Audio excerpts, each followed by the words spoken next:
Hi, welcome back to the channel. My name's Adrian. Today I'm going to start a brand new series called A Case For. This is where I take rule systems of a role-playing game, and I'm going to give you 10 reasons why you should be playing. And we're going to start with a really good one, and that is Mörk Borg, Pirate Borg, Cyborg, Ninja Borg. I've just finished my review of Star Borg, which is a Star Wars version of it.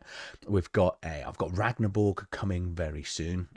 So yeah, I'm going to give you the 10 reasons why I think everyone should be playing, or at least have a Borg, one of the Borgs, any Borg, at least in their system. And then I'm going to follow this up over the next few weeks with different games that I'll probably pick on Savage Worlds, as you can see over here, because again, it's another one of those that I think people seem to love, but I need to sort of sit down and explain reasons why you should be playing systems and different versions within those systems. So this is all about Pirate Borg, Mörk Borg, all of the Borgs in there. So number one is it's very easy to learn. So if you've ever picked up or played any of these, the rules for most of it are normally the inside cover and the back side cover, and it may at max be across 4 pages. It's a incredibly simple D20 system. If you've got a D20, you can play it. There's normally only between 3 to 5 stats. There's no skills, so if you want to do something, you're just going to pick whatever ability it is, roll a D20. You're looking normally to get to 12 or more. All the roles are player facing, so the games master, basically all the games master needs to do is sit down and run the game. They don't need to worry about dice rolls or doing anything or mechanics. Combat is incredibly fast because the player rolls to attack, the player then rolls to dodge the attack coming in, because the attack from creatures automatically hits. You're just going to be dodging to get out of the way. And then it's got this real fun aspect that I enjoy, but it's up to you, because some games masters like to roll damage. I like the players to roll their own damage, roll your own death. It's so much funnier that way. But also because of that, it's absolutely minimal bookkeeping. Very simple, very quick. My number one. Number two, character creation takes minutes. So many other games, you can sit there and you'll have your session 0 and you'll talk about the game, the direction, what sort of characters people want to be playing. And then you're going to get into character creation. Some people will then go away, come back, design characters. You don't get any of this. You can turn up at a session, not know what you're playing. The games master can hand you the book and you'll have a full statted out character within minutes. Normally simple. You're going to roll 3d6 for each of the stats. Just go down the line, pick whatever class you're going to be, roll whatever starting equipment, armor or gear that the game's going to allow you to have. Some games will allow you to have some sort of quirks and personalities, but that is it. That's you normally, what's that? It's probably 10, 15 rolls, and then just write them down, ready to go. It's so fast and quick to get into. Number 3 is it rewards creativity from the player's aspect. Because you've only got a few stats on a game, no defined skills. If a player wants to do something, they just do it. They then think of what stat that you're going to use, or the games master might decide what stat you're using. You get to roll the D20 and you just do it. Because some games, if they've got skills, players sort of look down the character sheet, they go, I need to jump over the ridge. What's my athletics? Well, I haven't got very good athletics, but I've got good acrobatics, so I'm going to jump over it in an acrobatic way. This is just like, no, okay, you want to do it? Just try and do it. Roll your D20, and you're going to try to achieve whatever you're going to do. It just allows the players to think about stuff, because certain games now, whenever I sit around the table with players, they tend to play character sheets. Because there's not a lot on the character sheet, they've got to be creative. They've got to come up with ideas, because they're going to want to try and be as descriptive as they can. Because if they can come up with a really good idea, sometimes you won't actually make the players roll.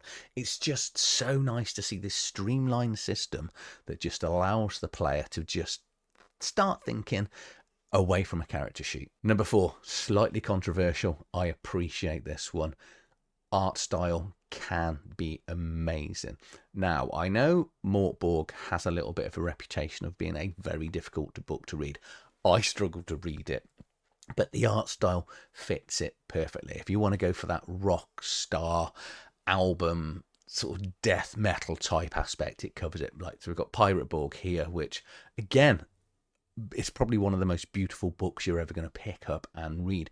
But you do have the sort of trade-off, again, like Cyborg and all these Borgs, is because they do put the artwork. You're going to get artwork on predominantly every page, and then you're going to get writing over the top of it, which can, in certain aspects, especially depending on what colours they use, be a little bit of a difficult read. But it does mean that it looks amazing in your hand.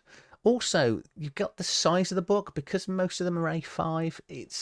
You can take them everywhere. It's a lot more practical. I'm really now not a fan of A4 books. I don't want to be carrying them. I don't have to take them around, and A5 is the way forward for me. So yeah, and the art style, there isn't a Borg book that I've looked at that is bland and boring, because you can pick up books by other, A4 books, for argument's sake. Nearly everything I look at, you'll have good images, but what you don't have is the style that you get with a Borg, where the image has got the writing over the top. I admit it is a little bit distracting, but once you get used to the style, you're going to have amazing artwork, a lot of substance in the text that's in there, but it's very short and punchy. They tend to be to the point. Point 5, the most controversial one at all.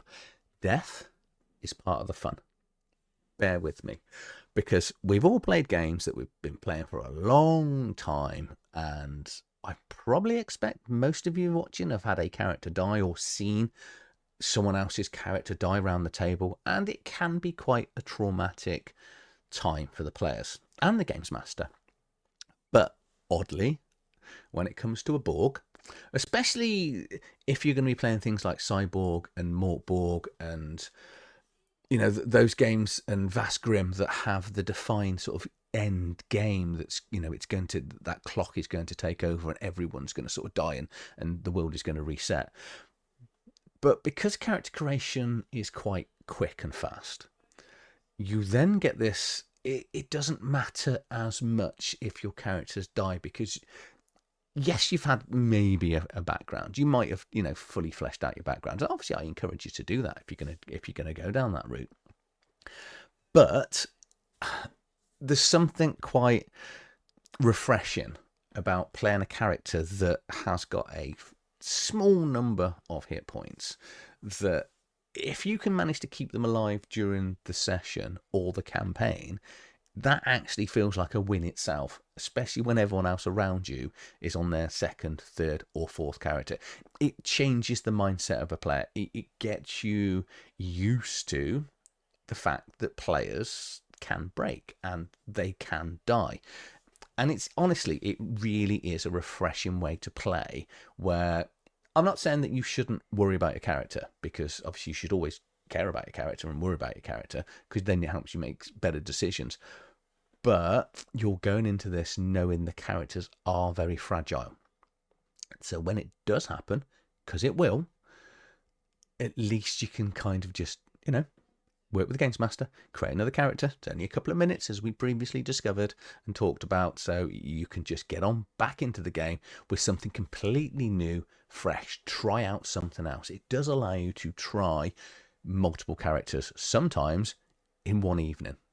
Which brings me on to number 6, which is perfect for one-shots, perfect for mini campaigns, but we are now starting to see, thanks to games like Pirate Borg, we're now starting to see campaign settings for Borg games. Because, when Mörk Borg first came out, and Cyborg, that's got a game reset as well, you're only playing for maybe one session or two before the world is destroyed and everyone dies, and, you're creating new characters. But we are starting to see campaigns. Campaigns are starting to become something we can see in the Borg world. We've all had those evenings where you turn up for a game and, well, someone cancels at the last minute, or two people cancel at the last minute. You're like, what are we going to play? I've got a Borg in my bag, because they're A5, they're small. You can just pull it out. You can get characters done in minutes. You can actually, even if you haven't got an adventure, most of the Borg books come with tables to create adventures on the fly, one-shots, monsters, creatures. Some of them actually have adventures. So looking at Pirate Borg's got an adventure in the back of the book. Cyborg's got an adventure to get you going.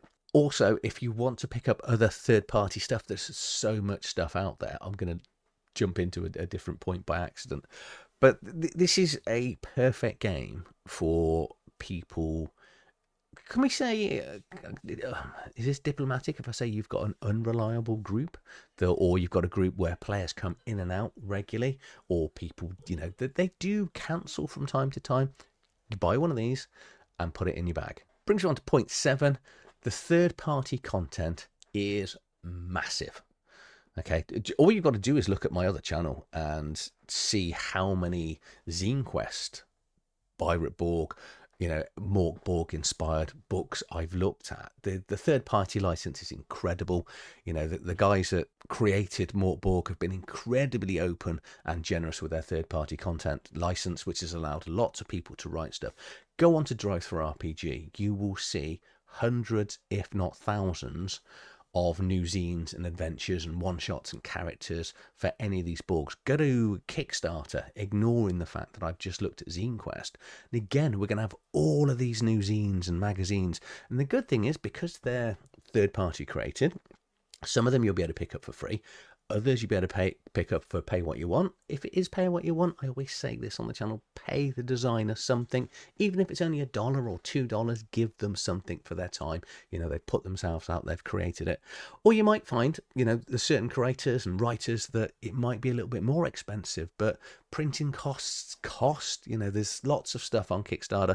I've covered a variety of Borgs on this channel. I've got more coming up, which is going to run me straight into the settings are really good. So number 8 is the settings are flexible and strong. Like I said from outset, right at the start of the video, which kind of inspired me to do this, Zine Quest has been full of Pirate Borg stuff. It is by far my favourite of all the Borgs, but it's because it's strong. I've talked about it so many times on this channel, so I'm not going to talk about it anymore. But if you want a sci-fi setting, go and grab yourself Cyborg. If you really love Star Wars, grab yourself Starborg. If you want Vikings, Ragnarborg. You want to play Cowboys, Cowborg. Do you want to play Michael Dudikoff in American Ninja? Play Ninja Borg. All these things are out there. The themes are amazing. And I say, because obviously rolling back into 7 with that third-party license, if you've got an idea for a Borg, someone has probably written it. If they haven't written it, go and write it yourself, because there is such a good market. And then the fan base is incredibly loyal because of, going through the first few points, it's so easy to play. The combat's fast, it's quick. People don't mind if characters die. It's fully supported. And say it's becoming one of those systems that everyone is starting now to talk about and add and include into their collection. Number 9, I've kind of spoilt this. DIY, go and do stuff yourself. The creatures have only got a few stats. You can create creatures on the fly. You could hack anything yourself. If you want to play a Battlestar Galactica sort of Borg, there's basically rules tables out there. You can take an existing, say, Starborg or Cyborg, take these existing books and then just theme it yourself. Want to throw some Cylons in? I'm now starting to think I probably should be writing Cylon Borg, or I want that title. No one else is allowed to nick this. I'm doing Cylon Borg. But you can do these, and this is what's so amazing about the whole of the Borg, because it's so simple. There are some Borgs that are actually starting to become more complicated. So, for example, Pirate Borg adds new skills on. Starborg brings in, it's the first time I've ever seen this, advantage and disadvantage. So we are starting to see it adding a little bit of depth, which people will either like or they don't. But because it's a simple mechanic, like if you're playing Starborg and you go, oh, I don't really like advantage or disadvantage, get rid of it. You don't need it. It doesn't have to be in the rules. No one is saying that you have to put things in the rules. Also, take, for example, Pirate Borg, when we say pick a class, a lot of them go, well, you don't want a class. Don't play a class. Black Powder and Brimstone does it. You can be a basic sort of soldier with normal stats, no abilities. Or you can create a class, which is then going to give you change your stats, change your abilities, stuff. It's absolutely wonderful what you can add and include. And then ultimately, you can make something yourself. It's very, very simple. I say very simple.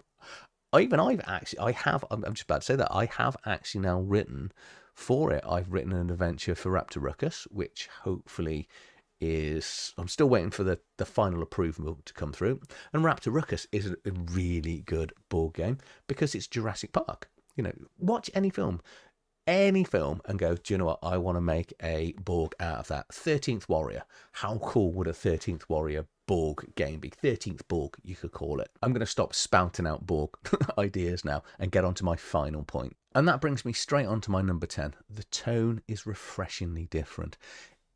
When you sit down with players that play Borg, they automatically have a different feel about themselves around the table. You know, if you're going to play 5th edition, Pathfinder, even Shadow Dark, you have an inkling and an idea of what's going on in the game. You sit down with the Borg, you kind of think you know what's going on. You don't know for sure. Is it going to be a full grimdark world? Is it going to end up being grimdark with a Monty Python-esque little bit of comedy to it?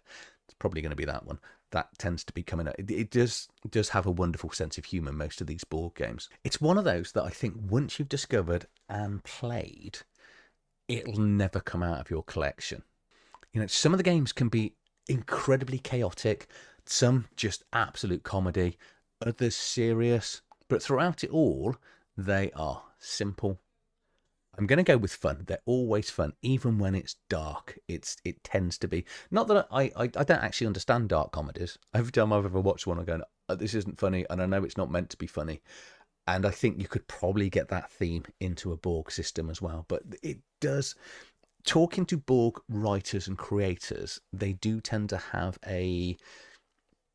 I don't really know how to explain it, but there's an absolute seriousness to what's going on and the game from a mechanical point of view, but it just comes with a deadly, massive hint of sarcasm, comedy, danger. It's just all of these that I don't get this feeling and excitement that I get from the Borg as I do from any other system that I've played. So that's it. I'm going to leave it there. Those are the 10 reasons, or what I should say is a case for Borg. Let me know down in the comments below why you love Borg. Even if you dislike it, let me know what's gone badly, why you don't agree with that, any of the feelings about it. Because I know it's one of those games that not everybody enjoys, and I'd love to hear from you of your experiences, because I'm convinced if you joined me, I can make you sound really threatening, and it's not meant like that. Actually enjoy it, because it's an absolute blast to play. If you've enjoyed this, please like, share, subscribe to the channel. I'll see you on the next one. Thanks for watching.